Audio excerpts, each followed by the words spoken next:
Assalamualaikum warahmatullahi wabarakatuh. Selamat pagi anak-anak, bertemu kembali di pelajaran Bahasa Indonesia di kelas 9 semester kedua. Pada kesempatan hari ini, semoga kalian selalu dalam lindungan Allah Subhanahu wa taala, dalam keadaan yang sehat sehingga bisa mengikuti pembelajaran dengan baik, dengan jelas dan dengan tuntas. Anak-anak, hari ini kita masih melanjutkan pertemuan minggu yang lalu, yaitu tentang teks tanggapan, dan khususnya hari ini kita akan mendalami atau akan menelaah struktur dan kebahasaan khususnya yang ada di teks tanggapan. Anak-anak, tujuan pembelajarannya ada dua. Yang pertama, kalian nanti diharapkan bisa menelaah struktur teks tanggapan. Kemudian yang kedua diharapkan nanti menelaah kebahasaannya. Dengan demikian, dua hal ini benar-benar harapannya kalian nanti bisa tuntas. Yang pertama, anak-anak, coba kalian amati, kalian cermati gambar yang ada di tayangan. Nah, setelah kalian cermati, coba dijawab pertanyaan yang pertama. Informasi tentang apakah yang kamu peroleh dari gambar tersebut? Iya, artinya kalau kita melihat gambar ini, kira-kira gambar ini mau menyampaikan tentang apa? Oke, bagus. Jadi intinya gambar ini menyampaikan tentang sampah, khususnya sampah plastik. Ditambah lagi dengan keterangan berserakan atau bertumpuk-tumpuk. Ditambah lagi misalnya di pinggir jalan misalnya. Oke, itu yang pertama. Pertanyaan kedua, bagaimana hal seperti itu bisa terjadi? Nah, pertanyaan ini mengharapkan agar kalian bisa memberikan keterangan, bisa memberikan penjelasan, menggambarkan bagaimana proses sehingga terjadi seperti itu. Jawabannya bermacam-macam. Bisa berawal dari orang membuang sampah sembarangan, atau bisa karena sampah itu tidak dikelola dengan baik, atau mungkin karena lahannya yang terbatas, dan seterusnya, sehingga akhirnya sampah bertumpuk di pinggir jalan. Itu bagaimana hal itu bisa terjadi. Kemudian pertanyaan ketiga, apa yang ingin kamu sampaikan? Nah, pertanyaan ini berkaitan dengan apa pendapat kamu, apa yang mau kamu sampaikan. Jawabannya juga bermacam-macam, bergantung setiap orang bagaimana menyikapinya. Ada yang mungkin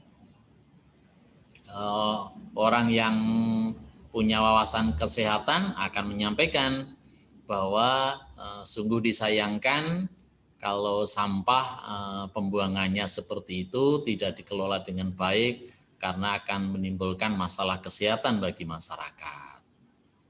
Misalnya lagi pemerhati lingkungan pasti akan menyampaikan juga bahwa sampah yang berserakan seperti itu berisiko akan menimbulkan misalnya penyumbatan, saluran-saluran air, bahkan mungkin juga akan terjadi banjir.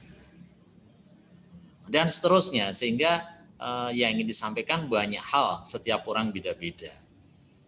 Anak-anak, dari 3 pertanyaan ini sebenarnya Bapak ingin menyampaikan struktur teks itu kita melihatnya ada tiga yang struktur teks tanggapan, yaitu diawali dengan kata tanya apa yang akan disampaikan, yang ditanggapi, kemudian bagaimana hal itu bisa terjadi, ini berarti tentang penggambaran secara rinci, dan apa yang ingin disampaikan berarti tanggapan berupa pendapatnya. Untuk lebih jelasnya, berikut akan saya berikan contoh teks ya. Ini juga nanti harapannya kalian menjadi lebih jelas strukturnya. Misalnya bagian 1 atau paragraf pertama ini. Sampah merupakan produk yang akan terus tercipta di roda kehidupan masyarakat modern. Keberadaannya akan terus menghampiri, terutama di wilayah-wilayah yang sudah dijangkau oleh industri besar yang membuat produk kemasan yang akan meninggalkan residu di tempat di residu yang tak terpakai, yaitu sampah. Salah satu bentuk sampah yang paling memprihatinkan adalah sampah kemasan semacam itu, karena biasanya terbuat dari plastik yang tidak dapat terurai oleh tanah. Nah, lagi-lagi ada pertanyaan, informasi apa ini? Tadi sudah ya, yaitu tentang sampah plastik. Anak-anak, jawaban yang kalian temukan ini itu sebenarnya termasuk bagian di struktur teks, itu termasuk konteks. Apa itu konteks? Yaitu konteks itu adalah berisi tentang apa yang ditanggapi, berisi tentang identitas. Oh, teks ini mau menyampaikan atau mau menanggapi tentang sampah plastik. Jadi diawali dengan konteks. Berikutnya, contoh paragraf yang kedua, cukup panjang. Sampah semacam itu pada akhirnya akan menggenangi lingkungan kita. Sampah tersebut akan tercecer di mana saja karena tidak dapat terurai oleh tanah. Kemudian pada akhirnya akan berakhir di sungai yang pergerakannya terhambat dan akhirnya membanjiri rumah kita juga. Dampaknya 2 kali lipat dari apa yang kita bayangkan. Sampah akan merusak lingkungan tempat kita semua hidup. Selain itu, sampah yang dibiarkan begitu saja juga akan mengganggu kesehatan masyarakat di sekitarnya. Karena sampah adalah salah satu sarang terbesar untuk kuman, bakteri, dan bahkan virus yang berbahaya. Berlanjut dari sungai, sampah tersebut akan berakhir di laut dan mengganggu ketentraman ekosistem di laut. Makhluk hayati akan ikut merasakan dampak negatifnya. Salah satu contoh yang paling miris adalah bagaimana sedotan plastik ditemukan menusuk ke dalam hidung penyu yang sedang berenang bebas di alam. Nah, paragraf ini atau bagian ini ada pertanyaan. Bagaimana hal itu bisa terjadi? Jawabannya sangat beragam, banyak, bermacam-macam, mulai dari ada sampah tercecer, kemudian sampah menggenangi lingkungan, kemudian menghambat pergerakan air, akhirnya membanjiri, dan seterusnya. Ada juga sampah mengganggu kesehatan, kemudian ini mengganggu kesehatan masyarakat. Sampah juga bisa menjadi sarang bagi kuman, bakteri, dan seterusnya. Nah, pernyataan-pernyataan ini dinamakan bagian penggambaran bagaimana itu bisa terjadi. Bagian ini anak-anak itu dinamakan deskripsi. Jadi struktur teks tanggapan yang kedua yaitu berupa deskripsi. Berisi tentang penggambaran sesuatu yang terjadi secara rinci, secara detail. Kita lanjutkan bagian yang ketiga, contoh paragraf ini. Menimbang permasalahan tersebut rasanya sudah menjadi kewajiban kita sebagai pelaku perusak alam lewat sampah untuk terus berusaha menanganinya. Kurangi penggunaan plastik, buang sampah pada tempatnya, daur ulang sampah yang dapat dimanfaatkan kembali seperti plastik dan kaleng bekas. Kita tidak dapat membiarkan hal ini merusak generasi penerus bangsa. Anak-anak, dari hal tersebut, paragraf tersebut kita bisa menemukan strukturnya tentang apa dengan pertanyaan apa yang disampaikan. Ini berarti berkaitan dengan apa pendapat kalian tentang sampah tadi. Nah, bisa misalnya di paragraf ini sebenarnya penulis yang ingin disampaikan yaitu ingin mengajak mengurangi penggunaan sampah plastik. Mengajak kepada pembaca untuk membuang sampah di tempatnya, atau mengajak kepada pembaca untuk mendaur ulang. Nah, semua ini itu merupakan keinginan dari penulisnya. Ini pendapat, karena dengan mengurangi sampah plastik, dengan membuang di tempatnya, atau dengan mendaur ulang, itu berbagai permasalahan lingkungan pasti harapannya bisa teratasi. Bagian ini anak-anak itu dinamakan penilaian, yaitu berisi tentang apa yang kita pikirkan terhadap sesuatu itu penilaian. Jadi anak-anak, struktur teks tanggapan ada 3. 1, konteks, 2, deskripsi, dan yang ketiga, penilaian. Baik, kita lanjut anak-anak. Kajian yang kedua yaitu tentang kebahasaan yang ada di dalam teks tanggapan. Mari kita lihat kembali paragraf 1 bagian pertama ini dan coba kalian temukan kira-kira ada pertanyaan ya, carilah kalimat aktif pada teks tersebut. Kira-kira kalimat aktifnya yang mana?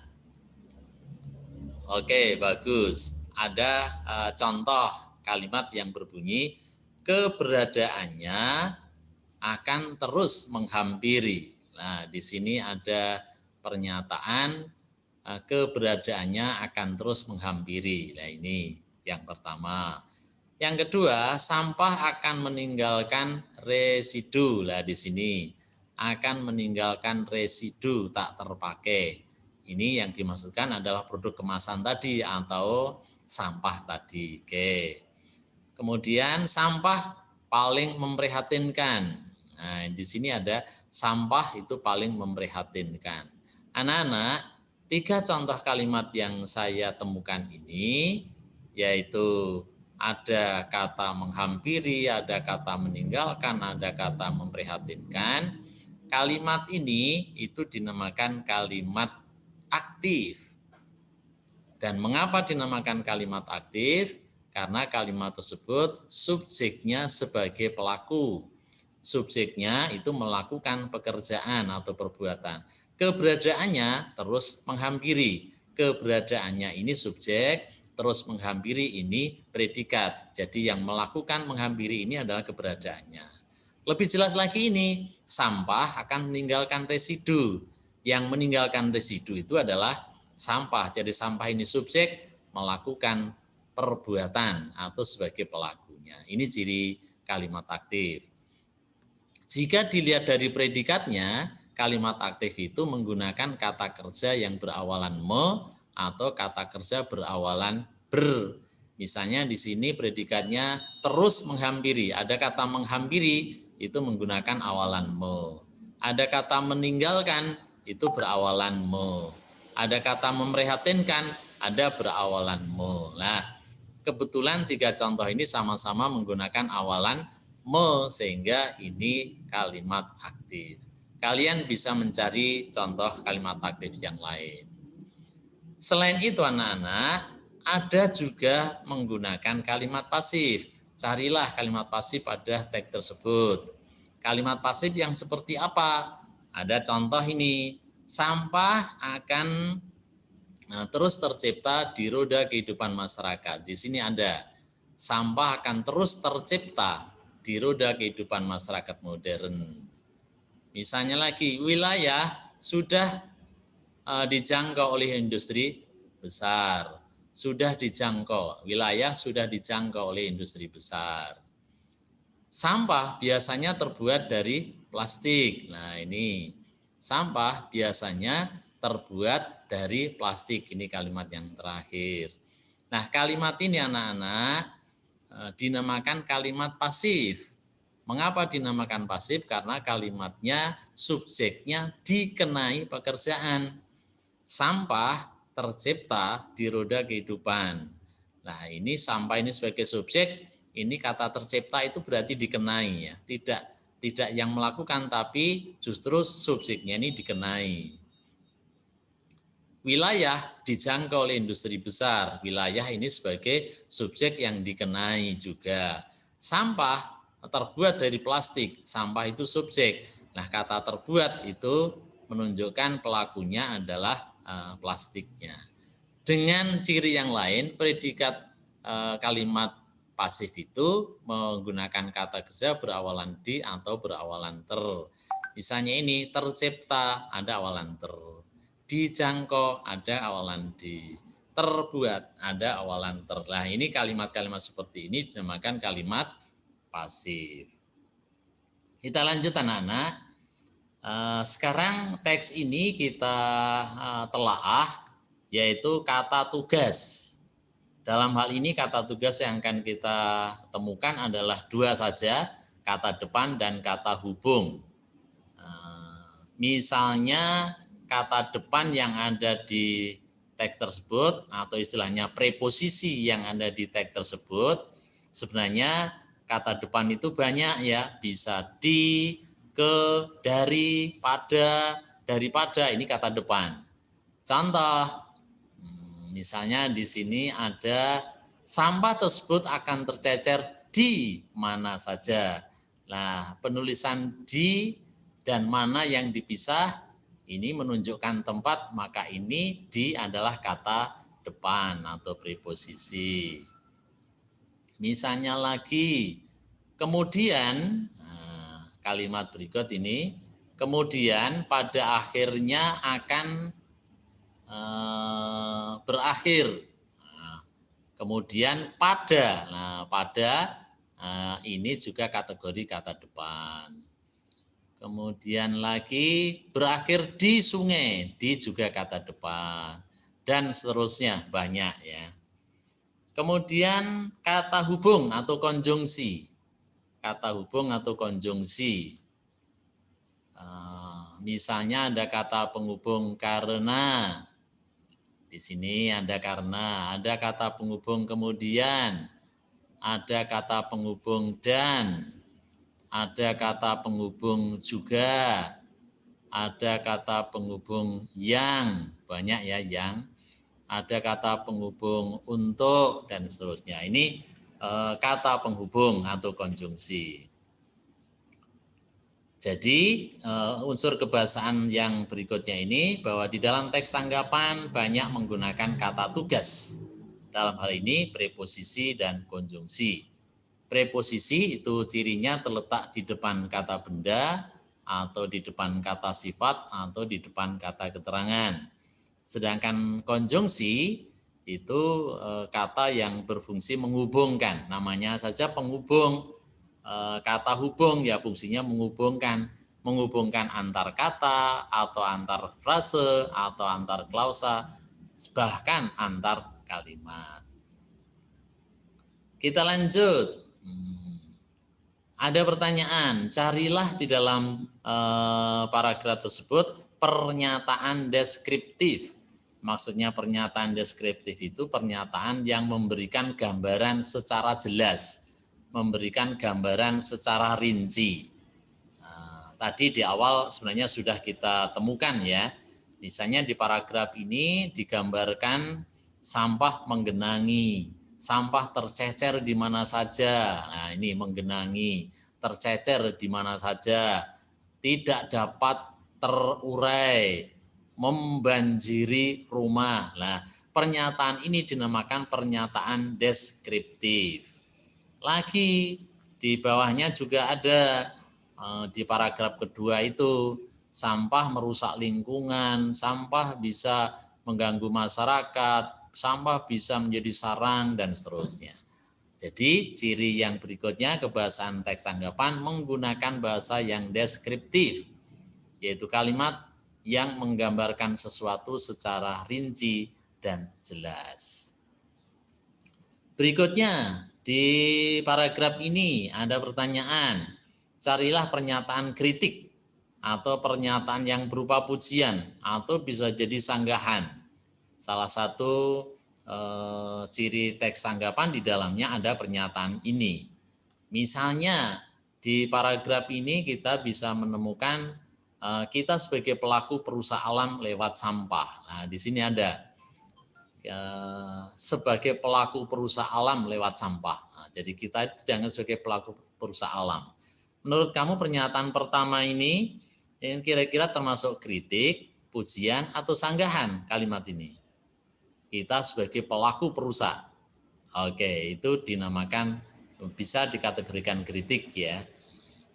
Jika yang kedua, sampah dapat dimanfaatkan kembali. Nah, di sini ada sampah dapat dimanfaatkan kembali. Kira-kira pernyataan ini masuk ke kritik, pujian, atau sanggahan? Oke, itu bisa kategori pujian karena ini ada unsur yang positif. Dengan demikian, misalnya ada tambahan ya, kita tidak dapat membiarkan hal ini merusak generasi penerus bangsa. Kita tidak dapat membiarkan hal ini merusak generasi penerus bangsa. Ini bisa menjadi sebuah sanggahan ya.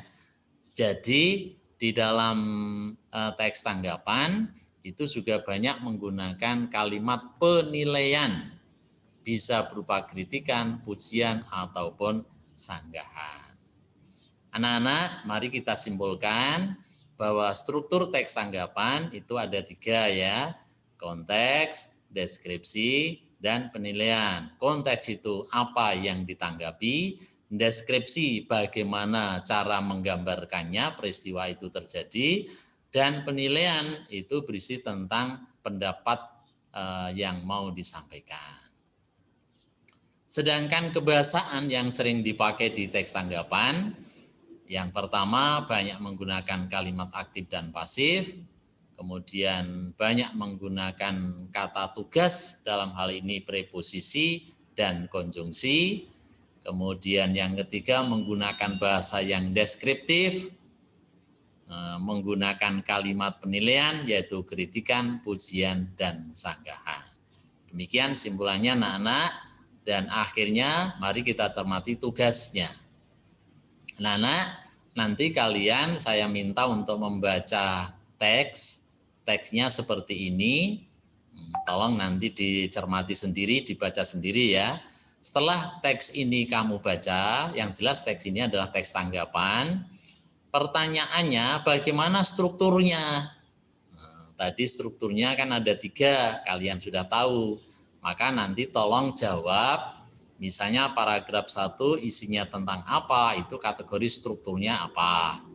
Dan mengapa kamu berpendapat seperti itu, alasannya terangkan. Paragraf kedua isinya tentang apa, tuliskan dulu. Kemudian itu dinamakan bagian apa atau struktur apa dan alasannya.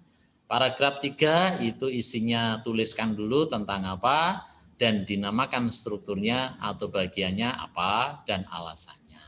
Itu yang kedua. Kemudian yang ketiga, jelaskan unsur kebahasaannya, juga teks tadi. Dengan tabel yang harus kalian lengkapi ini. Di teks tadi temukan kalimat aktifnya, kalimat pasifnya, kata depannya, kata hubungnya, bahasa deskriptifnya, contohnya seperti apa, dan kalimat penilaiannya. Silahkan nanti tinggal kalian tuliskan di tabel seperti ini.